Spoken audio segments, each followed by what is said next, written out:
我係你嘅人生梳理師 Miss Jane。今日同大家講下日光與月光，日食與月食。喺傳統古老嘅智慧，嗰啲住響神秘廟宇入面嘅智者，會喺新月嘅時候，喺清晨第一縷陽光照射落地球嘅時候，將佢哋嗰啲重要嘅問題，嗰啲關於生命、族群、人類或者宇宙嘅問題，逆向透過陽光，用佢哋嘅意志將問題送去宇宙嗰度，然後佢哋就會等待，等下一次月圓嘅時候，當月亮升起嘅時候，月亮嘅光芒照耀喺大地度嘅時候，來自宇宙嘅答案就會喺佢哋嘅心入面升起嚟啦。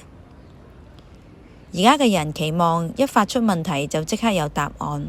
所以呢啲古代嘅智慧大概會讓而家嘅人頂唔順，佢哋唔會有呢種嘅耐性。總之冇辦法可以即刻得到嘅答案，我哋呢代人就好似連提出呢一啲問題嘅意欲都冇啦。所以我哋淨係鍾意嗰啲即刻會有答案嘅問題。只有透過靈性修行嘅智者，先至可以用上述嘅方法將嗰啲問題送去宇宙嗰度，然後從宇宙嗰度得到答案。但係呢一種能力喺人類進化當中，喺我哋嘅腦袋變得更主導嘅時候，就慢慢消失咗啦。我哋喺呢個時代已經唔能夠用呢一種方法同宇宙交流啦。我哋用呢一種嘅靈動嘅能力換取咗腦袋思考嘅能力。但係要記住，陽光嘅光線送到地球，喺地球上生活嘅人類將我哋嘅意志反方向送到去陽光當中，呢一個事情仍然進行緊。當夜晚月光將佢嘅光線投射喺地球上面嘅時候，嗰一種從太陽反射而嚟嘅光線，將思想帶到地球上面嘅人類。當人類發展到而家呢一個階段，處於靈性覺醒嘅階段，我哋經過鍛煉之後，我哋都能夠將問題送去宇宙，等待答案。呢啲嘅能力唔再只限於廟宇入面智者先至做得到，經過練習，每個人都可以做得到。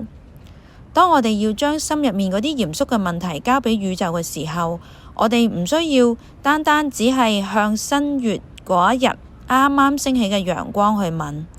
我哋可以將問題用意志投射喺我哋身邊嘅花朵、海洋、星空、陽光，因為靈性而家已經存在喺我哋身邊各個事物之上啦。只要我哋對身邊嘅大自然環境進行連結，讓大自然喺我哋嘅心中留下印象。當我哋進行足夠長時間嘅連結練習，呢一啲存在於大自然當中嘅靈，就能夠接住我哋用意志向佢哋發出嘅問題，然後喺我哋需要做嘅就係等待。我哋需要嘅就係耐性去等待答案。當適當嘅時刻，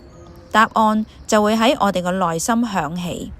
就好似喺荒野之中注入我哋思想入面嘅答案咁樣。當中所需要嘅耐性，可能比我哋想象中需要嘅耐性要多嘅。有啲情況底下，我哋35歲嘅時候，將我哋存在喺內心嗰啲重要同埋嚴肅嘅問題，用我哋意志送出去嘅時候，答案可能喺我哋50歲嘅時候，喺我哋心入面升起。我哋就好似將問題送去太空入面嘅子宮咁樣，我哋需要等待一個適當嘅時刻，答案就會誕生。喺我哋嘅修煉當中，我哋需要獲得區分係來自宇宙嘅答案，還是僅僅來自人類思考嘅答案。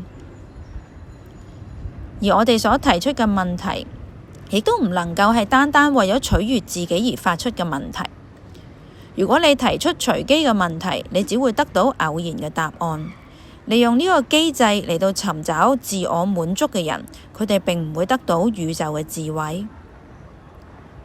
要進入能夠同宇宙連結嘅狀態，我哋需要獲取對生與死嘅奧秘。要知道，當太陽光射喺地球嘅大地上面嘅時候，嗰啲喺地球上面結束生命嘅靈魂就可以流向太陽，邁向宇宙。而當月光將靈性帶到地球嘅時候，嗰一啲年輕嘅靈魂亦都喺呢個時候進入佢哋所選擇嘅胚胎入面，展開佢哋喺地球上面嘅生活。咁樣日食嘅時候，又到底係發生咩事呢？喺正常嘅日子，當陽光灑進地球大地上面嘅時候，地球上面嘅意志亦都會隨住陽光嘅路徑邁向宇宙。喺地球上面，除咗有清明嘅意志之外，仲有嗰股邪惡嘅意志。喺正常日子入面，嗰啲邪惡嘅意志會被陽光抵消，讓呢一股力量一直只係存在於地球上面，而唔會流咗入宇宙度。當日食嘅時候，當呢一股邪惡嘅意志向宇宙進發嘅時候，並沒有陽光嘅力量去抵消佢。呢一股強大嘅邪惡力量就會毫無阻礙咁樣衝向宇宙。我哋可以用安全閥嘅概念嚟到理解。安全閥嘅作用就係避免危險，喺適當嘅時候為某種強大嘅力量提供出口。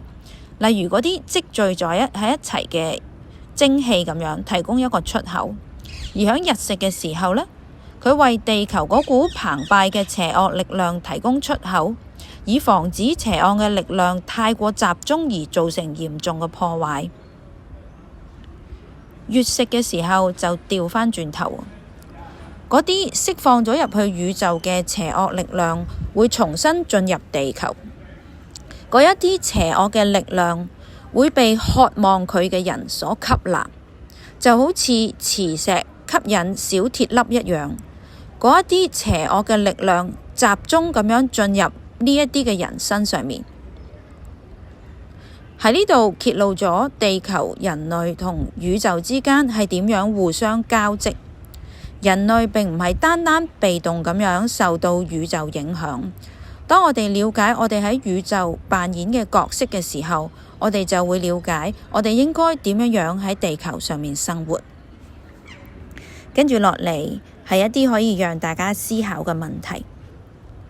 如果我哋地球上面集體所產生嘅嗰股黑暗嘅力量，其實會透過日食進入宇宙，然後最終會喺月食嘅時候集中咁樣進入某啲想吸引呢一股黑暗力量嘅人體內嘅話，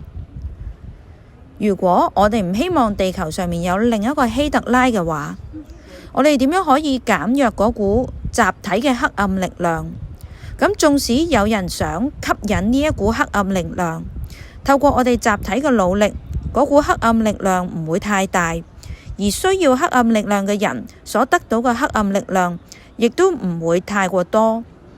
咁樣對呢一個整個人類發展嚟講係非常之重要嘅。喺呢個事情上面，你能夠付出乜嘢嘅努力呢？